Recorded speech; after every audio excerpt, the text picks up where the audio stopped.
What's going on, everyone? Welcome back to the Moose Game here, and today I want to talk to you about 5 reasons why 2025 is the best time to play Rise of Kingdoms.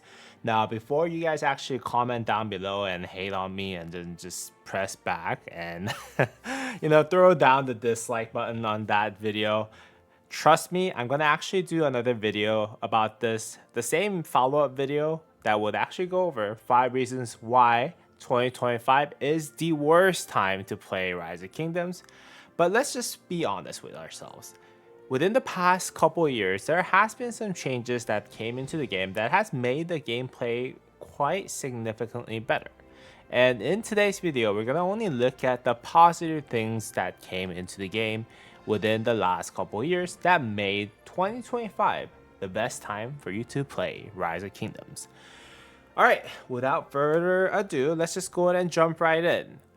Number one reason, and this is probably the least controversial of them all, is going to be the commander swap events. Now, for those of you who are not familiar with what commander swap events are, commander swap event is an event, one-time event, once per account time of event that actually comes into the game where as soon as you hit KVK3 / Season of Conquest part of the gameplay, you actually can swap 2 commanders of your choice to 2 commanders of your choice. Most commonly, a lot of people actually trade in KVK1, KVK2 commanders into Season of Conquest commanders. For example, if I am a cavalry main and I was using, let's say, YSG and let's say Saladin, for example, and I had those 2 commanders' expertise. As soon as you hit your KVK Season 3, you have an option of you swapping out those 2 commanders to whatever commanders of your choice without losing any of the gold head value as well as losing the EXP value. So you can actually swap, you can just basically get Arthur. Let's say you summon Arthur for whatever method that you guys actually can do it. And then you can actually swap Arthur with YSG, and then you get level 60 expertise YSG just right away. Level 60 expertise Arthur right away. And this actually opened a new era of Rise of Kingdoms where you actually don't need to waste any gold heads whatsoever throughout your gameplay from pre-KVK to KVK1 and KVK2. And the way you can do that is, and this is what I've been recommending a lot of new beginner players to actually do this, is that you can actually have, let's say you're cavalry main, then you can actually get Minamoto from free. By the way, you cannot swap out Minamoto, Ethelfled, or any of the gathering commanders for the commander swap event, just for your reference, because you have easier way for you to actually get those commanders, but that's without point. I will start off with Minamoto, maybe not expertise, but 5511. And then I'll actually try to choose 2 commanders that I'm going to use throughout KVK1 and KVK2. One of them most likely is going to be YSG, and the other one was going to be Saladin because I am a cavalry main, right? And then I put in as much gold as possible on YSG and Saladin, and let's say I have expertise, both of them. From there onward, you can actually choose in 2025 to stop investing any gold heads into any of those commanders, and then save up gold heads until you actually reach KVK Season 3 or Season of Conquest. It's basically the same thing. And then you can swap those 2 commanders out to whatever commanders of your choice. So if you're cavalry commander, you can actually swap those 2 commanders to, let's say, Joan of Arc Prime and Arthur to make basically the best cavalry duo combo that you can possibly make in Rise of Kingdoms at this very moment. Or what you can actually choose is you can keep YSG. You can actually get Saladin. You can get, I don't know, another Mightiest Governor commander or another Wheel of Fortune commander. Like, let's say Alex, you raise those 3 commanders. Then you can actually keep YSG, swap Alex with Qin Shi Huang, and then swap Saladin with Arthur. Now you have 2 potential marches that you can actually use without wasting any gold tests whatsoever as you enter KVK3. So this new commander swap event basically opens you up to basically not wasting any gold heads whatsoever if you prefer to do so, if you prefer to actually fight stronger in KVK2 and you make investment in Richard, Alex, YSG, all those different commanders that are useful for you during those time, that's also fine. But then again, a lot of the players, for a majority of the players, there is a way for you to actually not waste any gold tests ever by going through KVK1 and KVK2 stages. So yeah, that is number one reason. And I think this is probably the most, I would say, beneficial reason why I think 2025 is the best time for you to play Rise of Kingdoms, because gold test, the number of gold tests that you get in total for your entire account does not really change. The only thing that can actually change that is the amount of time that you play. So once you hit VIP 14, the number of gold tests that you can get for your account is going to be very, very limited. So only time can solve that. And then if you can actually save those times by not wasting any gold tests during the KVK1 and KVK2 stage, which is going to only last for like a year, and then you're going to stay in that seasonal conquest part of the game for rest of your Rise of Kingdoms life. For me, it's been almost 2 years now.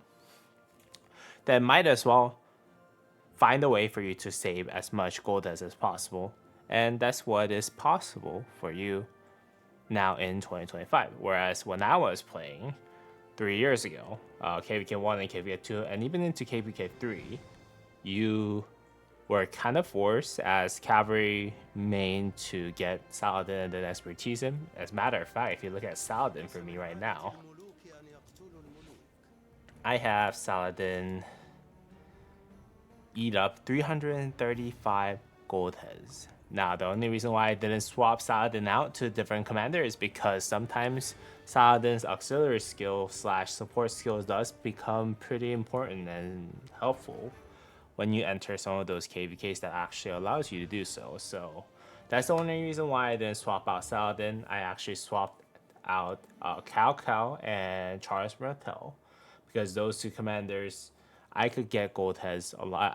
I could get those commanders heads a lot easier because they're gold key commanders. Also at the same time, they also do appear in expedition sometimes, whereas you can get 1 or 2 gold heads, 1 or 2 heads of those commanders quite often. So that's why I swapped those commanders out. Not because I like Saladin. I actually don't really like Saladin. I am embarrassed to admit that I have actually invested 635 gold heads into this guy, because my kingdom did not want to support me when we were fighting in KVK2, and I was a rally lead, and my kingdom king at that time actually hated me. So it is what it is. But yeah, so that is one reason. That is actually one of the most important reasons why it is the best time for you to play Rise of Kingdoms in 2025. Now, the second reason why I think 2025 is the best time for you to play Rise of Kingdoms is simple. Is because now there are more ways for you to power up your March in 2025 than it has ever been in Rise of Kingdoms. And yes, I'm talking about Armaments and Iconics. And I know a lot of you actually hate the addition of Iconics and Armaments at the end of the day, but imagine back 2 years ago, the only thing that you can do to make your March stronger was having them all fully equipped talented gears. That was the only thing. So a rally leaf from 1960 was practically no different from myself, who has fully talented Iconic 1 back then. There was no Iconic 2, 3, 4, 5. There was no difference between me and a whale who spent $100,000, $200,000, $300,000 on this game, even $1 million in the game. There was no difference between me running rally against whatever enemy that I'm facing against versus whatever those 1960 players were doing back then, because we were all using the same gear. We were all having it critted if you're a rally lead at the end of the day. And really, it was kind of lame, in my opinion. Like, if you're a rally lead in a garrison lead and you have the same equipment as an average Joe in that kingdom who is an Imperium, that's not really that fun. You know what I mean? and as much as there has been more pay to win section added to the game, the fact that someone actually has to spend almost 2 years to perfect an entire set for myself. Like, like I didn't get lucky in my Pride of the Con or Sacred Dominion crafting, so it took me literally 2 years for me to get both of them talented iconic 5, along with the ring and horn that I have talented iconic 5, right? The fact that it takes like up to 2 years, it really does kind of separate you from the other people who are generally having everything iconic 1, 2, 3, 4 with talents if in some parts and talents in not those parts, right? So I think iconics really kind of made rallies more focused on that one march and invest really everything into making that one perfect march at the end of the day. And on top of that, the addition of armaments actually made a lot more added more variables for you to actually make your marches stronger. For example, nowadays most recent meta has been you have to have a lot of all damage for your armor information instead of health. And and then actually based on the stats that I saw from the Davers chart, who's the guy who does all the crazy math with the equipments and whatnot, for cavalry, anything that has more than 1.8% all damage can be better than 3.5% health, just in general. But if it's lower than 1.8%, as soon as it gets down to 1.7%, if you have 3.5% health like this one right here, it actually is better than having all damage and all that stuff. So, and personally, as a person who likes to dig deep into those like system and math and like actually trying to make the best of the best armaments and iconic gears and whatnot, I really enjoy those elements of the game that was added to the game very, very recently. And not to mention that we now have like ways for you to actually enter competition, right? Chatsky actually just ran a competition for who has the best rally in the game by each category. And before we couldn't do that. Everyone had the same gear, everyone had the same talented, and once you enter Season of Conquest, you got your one crafted and talented like KVK setup and the best of the best, quote unquote, considered equipment at the end of the day, then you're done. There was no way for you to improve that march whatsoever. I think it's really more fun than what it used to be, but I think people don't realize that as much because there has been more pay to win element added to the game along with that, right? And I totally get it, but then again, in my opinion, I think it made the game a little bit more fun. If you disagree, it's fine, but I personally think so. But yes, that is the reason number 2. Let's go ahead and move on to reason number 3. Reason number 3 of why 2025 is the best time for you to play Rise of Kingdoms is actually because of the new crystal tech. And the reason why I think the new crystal tech is helpful is simple. It actually lowered the paywall of monthly basis that all the rally and garrison leagues had to pay for you to be on par with everyone else who is rallying and garrisoning, for one. And 2, for all the fielders who are not rallying and garrisoning, you guys can actually have the maxed out technology at a much cheaper rate.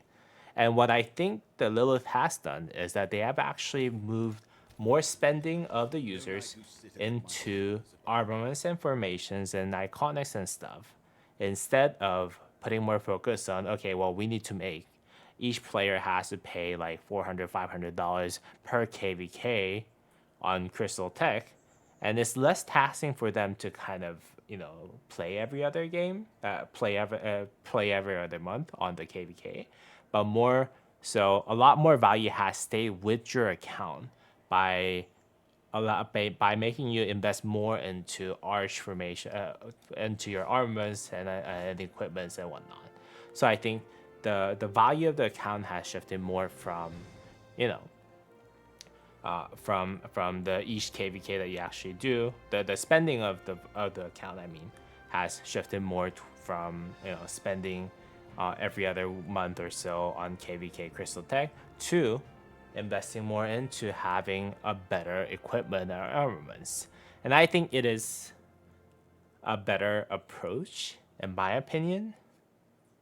And instead of like having more crystals, that more forced spending. To be really honest, if you're top tier rally or garrison lead or even fielders, you really are forced to spend like max spend on the crystal tech as much as possible, right? Instead of forcing you to kind of get taxed by having the better equipment than other people, instead invest in your account, invest on the value of your account more, and then spend less on crystal tech. I think that makes more sense.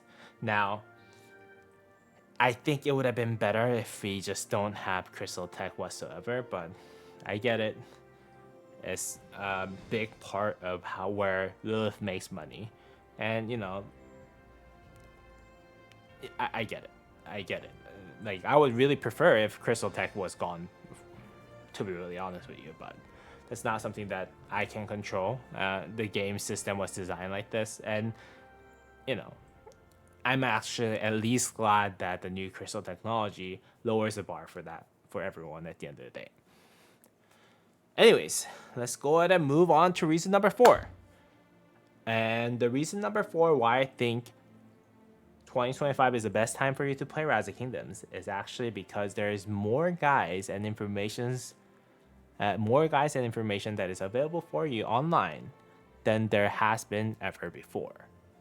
What I mean by that, before, when I was starting Rise of Kingdoms back in 2022 or 23, like, there was no one who was actually making guides for Rise of Kingdoms. There was not that many people. There was Chisgul who was making guides, but then again, he was just making tier lists at the end of the day. There was really no kind of guys that I would kind of consider that I would like follow as Bible. But now there's more content creators that actually does focus on early game players like myself and other people that actually will teach you and walk you baby steps through on what you should be doing with the equipment. If you're in this situation, if you're archer main, if you're cavalry main, if you're infantry main, you have to do baby steps.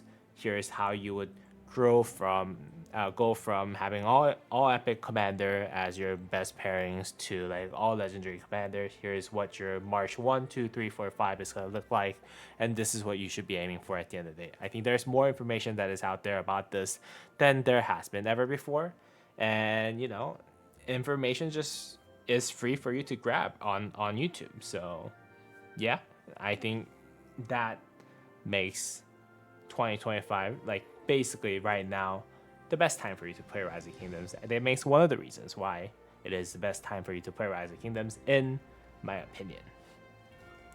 Now, reason number 5. And the reason number 5 is because of the new style of gameplay that has been added to the game. And what I mean by that is actually the addition of Siege. Now, I know that a lot of you who are watching this video or who are content creators, don't really like Siege. And I see why you don't like Siege. Whereas when you're fighting against each other on a territory, like, Siege helps on the field, but then again, I think a lot of people actually, consider that Siege is really not the real kind of gameplay that they're supposed to be playing. But when you play KVK and when you play on the field where there is like environmental advantage and whatnot here and there, I think Siege actually adds and spices up the strategy a little more. Whereas let's say you're on this side defending this flag right here, and then the enemy's rallying from here, and they have field troops that are basically lined up here. Then what you can do is set up a lot of siege towers and then try to see if you can protect the bridge. Whereas before, it wasn't really that complicated. And I think some of those complications that Siege March has added to the game, really makes the game a little bit more fun than it was before. And also at the same time, the addition of Siege also allows more farms to actually set up at least one march of Siege somewhere in the field, if you have the time, that is. for you to actually set up, and there's more ways for you to participate in war with your farm account, with your siege march and whatnot than ever before. And I think this is going to change, and these kind of new styles of the gameplay are going to be added to the game a little bit more as we kind of, you know, go over the years and years and years. And I think this is actually a good change that the developers has added to the game. And it's not just limited to Siege. I'm just talking about in general, there has been new styles for you to play the game. Whereas, if you feel like your marches and rallies are not getting filled up too much, your kingdom could actually raise a lot of farms and then try to see if they can actually reinforce the march and whatnot. And I think those kind of new and recent way of playing Rise of Kingdoms has actually, I don't know. I think it has made the gameplay a little bit better. So again, it is personal opinion, but I think that new style of gameplay that has been more of a meta lately, with addition of Siege, with addition of all those other things that are in the game, I think makes the game a lot more fun, and hence I think it is one of the reasons why 2025 is the best time for you to play Rise of Kingdoms. I mean, yeah, that's pretty much it. And to be really honest, I feel very lucky that I actually started making more contents about Rise of Kingdoms in 2025, because there's a lot more for you to talk about now than there has been in the last 2 or 3 years. Like imagine 2 years ago, the only thing that I can talk about is what is the best commander in the game for rally, garrison, and open field. That was it. That was the only thing that I could actually talk about. Whereas now you can talk about the best armaments. You can actually run competitions about it. You can talk about, okay, well, for this march, having this gear is possible with the whole addition of leadership gears and whatnot. The gameplay really evolved, and a lot of people may not like it, but I'm one of those people who actually like the new changes that has come to the Rise of Kingdoms. So I don't know. What do you guys think? You guys think that 2025 is the best time for you to play Rise of Kingdoms? If you do, please go ahead and drop a thumbs up and subscribe to the channel. And feel free to leave your opinion down in the comment down below. And as always, I'll see y'all in the next video. All right. Peace.